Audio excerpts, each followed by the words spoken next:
Hey guys, this is Comic Uno. Today I'm doing a review for one of my most anticipated books this week, which was She-Hulk issue 1. And before I start talking about this issue, just want to give you guys a little update. Of course, I have Comic Uno episode 35, and that's on Comic Frontline. If you haven't checked out Comic Frontline yet, I have an annotation that way you could subscribe to Comic Frontline. And on Comic Frontline, we got Comic Uno episode 35, and that's the show where I review all the comics I read this week in one show. And here are those exclusive comics for Comic Uno episode 35, and that is The Bunker, issue 1. Forever Evil Rogues Rebellion, issue 5. Nightwing, issue 28. Smallville Alien, issue 3. Wolverine the X-Men, issue 41, the second to last issue, second to last issue for the ending of the series. And then we got Marvel Knights X-Men, issue 4. So if you want to go check out all those reviews, go to Comic Uno episode 35, which will be annotated. But let's talk about She-Hulk, issue 1.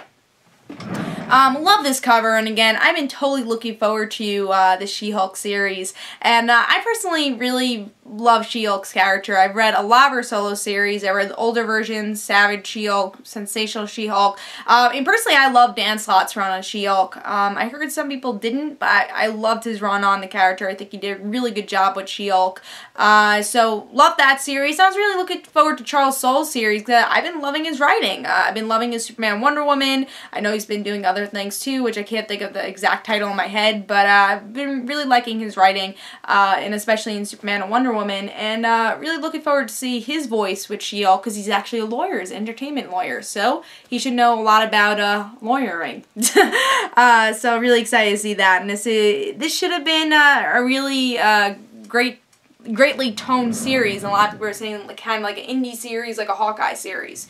So love the cover, really looking forward to this issue, and let's see if all my expectations were met. So in this issue we get to see that She-Hulk, she's an awesome lawyer, she's getting a lot of money, and she's looking to see if she gets her bonus. And actually the law firm she's a part of only hired her because of her connections. So She-Hulk is very upset about this. She's like, I don't deserve this shit. And that's exactly what She-Hulk would do. And she quits, so now she doesn't have a job. And she goes to this lawyer bar, of course, to just get a couple of drinks to mourn her sorrows. And this woman comes up to her and saying, could you help me? I have this case that no one wants to take, because obviously it's a suicide type case for a lawyer. And She-Hulk's like, oh, why not? It's actually connected to Tony Stark. So Tony's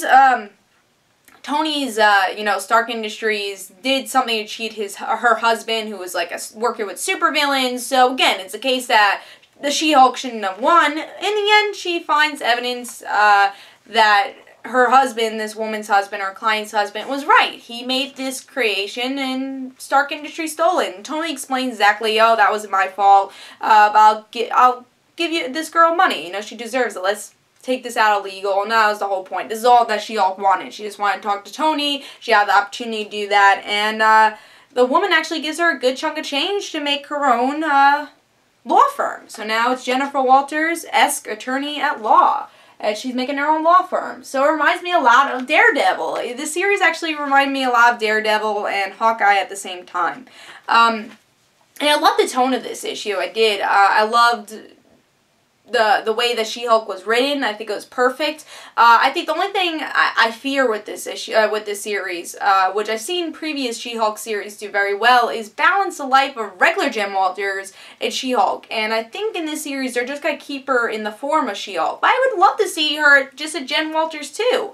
And I think they balanced that a lot in other series. And I want to see that, because I think people do forget that she's a human being also. She actually has a human form, like we do see a little bit with Bruce Banner, because we always see Hulk and Bruce Banner because they're so different. But with She-Hulk, they're different characters, I would say, but pretty much the same too, because she's not like, oh, I'm Hulk, you know, she actually can talk. And she's pretty much the same character as she is in her human form, so I guess just a little less confident.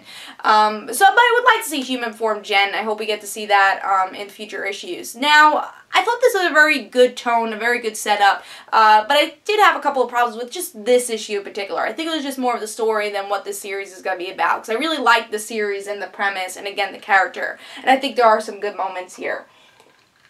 But I think the problem I did have was there's parts in this issue, like when Jen talks to Legal, which is this guy's name, that is a legal and lawyer for Stark Industries, and he's talking about like the past of Stark Industries for like 2 pages, and I would say there's a good amount and a good chunk where it's just this really rambling legal talk. You know, I think there is interesting legal talk, like what they do on Daredevil, where it's like, oh, I'm interested in this case, but there's just paragraphs of like, this is kind of like BS. You know, it's like, I don't think we actually need to know this. And one of the perfect examples of that, hopefully I can find the page, there's this one page where she encounters Legal, and he's talking to her, and the text becomes smaller. And obviously it means like skip this. Like obviously we didn't want to hear it. So there's big bubbles here that it's like, doesn't matter, Madam Mr. Stark. It's like talking about all these different industries. I'm like, whoa, I don't care about that.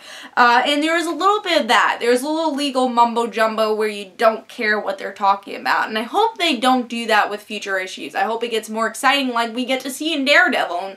And why am I comparing this series so much to Daredevil? Because it's kind of similar. These are 2 lawyers. They're obviously not similar characters, but they're going through similar things. So I'm also excited to see what supporting cast they bring to this, because I heard with issue 2 we're going to get more of a supporting cast, so I'm looking forward to that. So I think that was just for this issue, where it's like, there's a lot of legal mumbo-jumbo, but I think they could fix that with issues to come. And the last thing I want to talk about is the art. I think it's a little less detailed than I want it to be. Like, I like the coloring, I like the style of it, but I think it does have a little less detail to the face.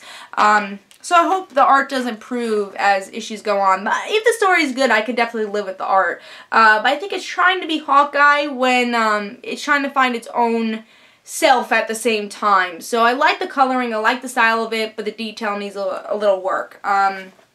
But overall, I'm going to give this 3.5. I was a little disappointed with this issue, but I really like the tone, like the dialogue, and I want to see where the series goes. I'm still very excited to see where the series goes, because I see total potential in it.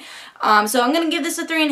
I still think you should pick it up. I think it's a good issue, just had a couple of problems here and there. So hope you guys enjoyed. This is Comic Unknown. Guys, don't forget to follow me on Twitter for Comic Unknown and the Rant Situations, and don't forget to like my Facebook page, and I'll see you guys later.